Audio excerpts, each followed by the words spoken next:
Hello my friends. My name is Bot Mathematician, and this is Holomancer. We are very glad to see you all again. Today we meet to determine the most popular set in standard mode, and try to disprove the myth that classic packs are the best choice for new players. To do this, we collected a huge amount of statistics and carried out special calculations. Also, we will announce the results of a large-scale packs value experiment. As you all know, there is no universal advice on choosing a set to buy. There are many different factors that are significant. Only you can make the right decision, but we can help you find packs with the best cards and maximum profit. Let's start with a short review of the meta. The most influential class in the game is Rogue, with more than 20% popularity. If the situation does not change, soon we may see news about balance changes.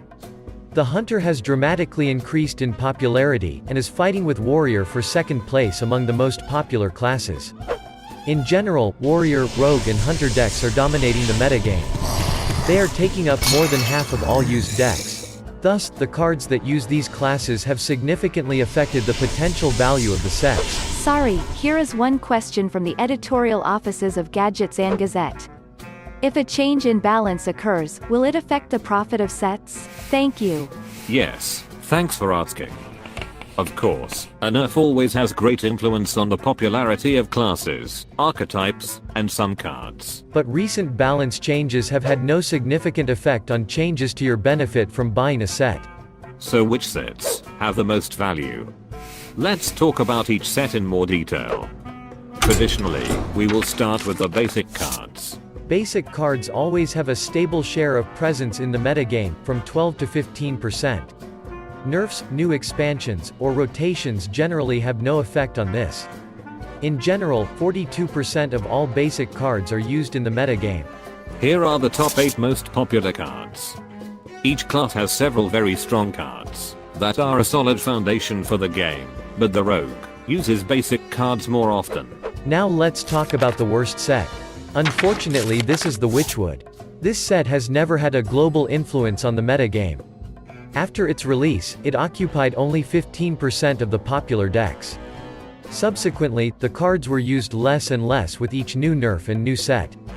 The only exceptions are 2 legendary cards, which had an incredible negative impact on the game. Now only 7.5% of the cards in popular decks come from this set.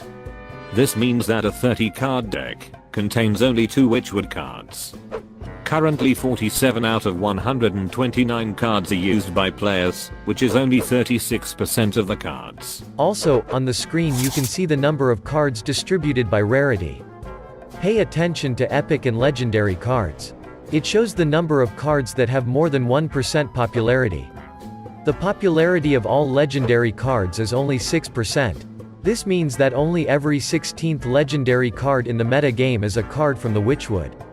The most popular of them is Hagatha the Witch. Surely the premature movement of very popular legendary cards such as Baku and Gan to Wild had a negative effect on this set's statistics. Every video we try to give you as much useful information as possible. This time we decided to add one new indicator. This is the potential benefit of pack buying. Using this indicator as a percentage, you can imagine how many useful cards you can potentially receive in one pack. If this indicator is 100%, then all the cards from the set are used in the meta game and you are guaranteed to get all 5 useful cards from your pack. If this figure is 20%, then potentially only 1 card from the pack may be useful. The potential benefit of pack for the Witchwood is only 32%. Now let's talk about another outsider. Rastakhan's Rumble is the least impactful set of cards we've ever seen. The use of these cards in the metagame has fallen from the moment of the expansion's release, from a maximum 12% to a minimum of 8% after the Rise of Shadows release. The potential benefit of a Rastakhan's pack is only 31%, this is the lowest of any set. The classic set is the invariable main component of the game, and always was the best choice for new players. Every guide claimed this. Even our past guide is no exception. But is this really true? We should pragmatically review this issue. In general, more than 27% of the cards in the metagame are from the classic set. This figure increased significantly after the rotation. This is definitely the highest result. In other words, on average, each deck contains 8 classic cards out of 30. But we always forget that this set contains almost 2 times more cards than other sets. But only 99 cards out of 237 are played. So, 42% of the cards are involved in the matter. The potential classic pack benefit is only 37%. This means that potentially only every third card in packs will be useful to you. We predict that this figure will decline with the release of each new expansion this year. In addition, every year the classic set gradually loses some powerful cards, which are sent to the Hall of Fame. All this does not look very valuable for new players. So, what's the benefit of the classic packs? Certainly, the main advantage of the classic cards is that they do not rotate out of the standard format, aside from some cards that get added to the Hall of Fame. In any case, we came to the conclusion that the need to invest resources in classic packs for new players is greatly exaggerated. Next in line is Boomsday. This set has experienced the most dramatic fall after the release of Rastakhan, but after the rotation and release of Rise of Shadows, the cards from this set provoked a huge explosion in the meta. The overall popularity of the legendary cards in this set is 14%. The main place is occupied by Zilliax. This card might be the most popular card we've ever seen. Every second popular deck uses it. Also, you should pay attention to Dr. Boom Mad Genius. Almost all warrior decks use this hero card. And do not forget about Whizbang, the most unique legendary card, which definitely remains a favorite for a large number of players. Whizbang will be useful if you don't have a large collection, or if you love fun. Besides this, 7 other legendary cards have more than 1% popularity. The potential benefit of a Boomsday pack is 43%. And finally, in first place is the Rise of Shadows. There are several reasons why this set is the best to buy. First of all, currently 73% of the cards are involved in competitive play. The second reason is that all 23 legendary cards are used with varying popularity in meta decks. By the way, we made a special video about each card. Don't miss it. You can find the link in the description. And now for the last reason. This set has the highest potential benefit ratio, with a potential of almost 62%. In other words, 3 out of 5 cards in your pack may be useful. A large number of legendary cards are widely used, which makes Rise of Shadows very expensive for players who want to collect as many good cards as possible. Therefore, we asked the viewers how many legendary cards they managed to get, and how satisfied they are with their personal Rise of Shadows collection. The results are very interesting. Most of the players don't have a large number of legendary cards, but this does not prevent them from being satisfied with their collection. In general, only 7% of players are not happy with their cards. So, what should players do with their resources? This is an interesting question, and we can formulate several recommendations. If you're new to the game, it's worth buying up to 10 packs of every set, until you get a guaranteed legendary card. Do not buy the Witchwood and Rastakhan. The best solution is to craft the necessary cards from these sets. We also do not recommend buying classic packs if you want to get the maximum benefit.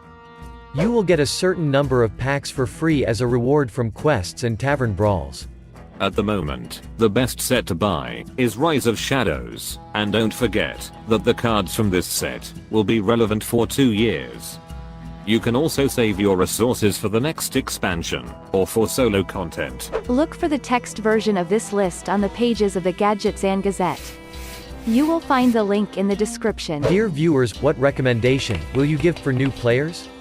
We created a YouTube poll.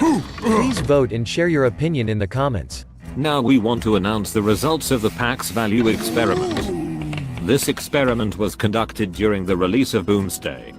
It took us a long time to analyze all the results. Unfortunately, many players rate their packs only by the number of legendary cards. This is not the right approach. After all, both epic and gold cards are very important too. Pax Value is an experiment that determines the value of all the cards in your packs and compares the result with the norm. In this mathematical way, we tried to determine the dust value of your packs.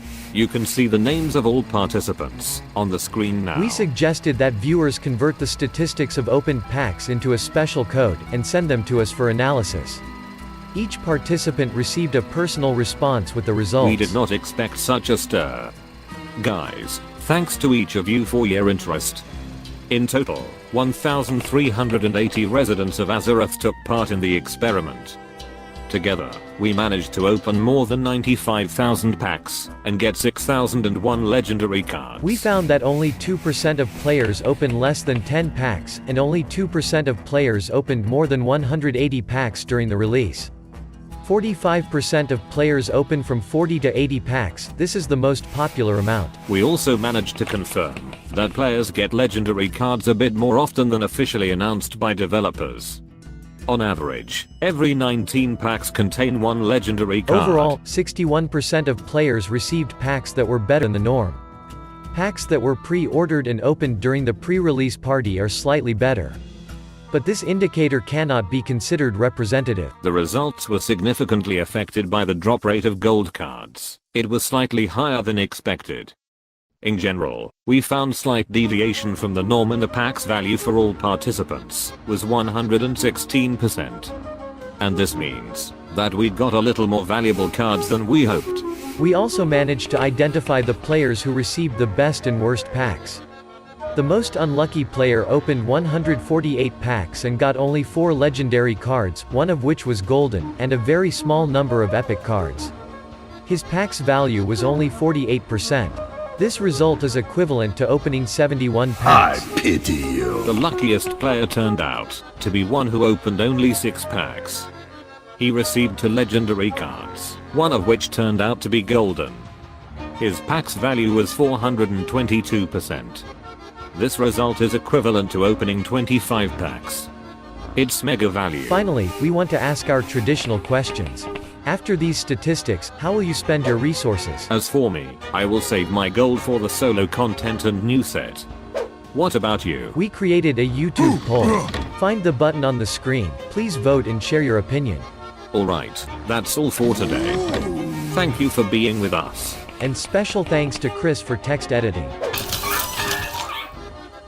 We will meet in new videos. Good luck.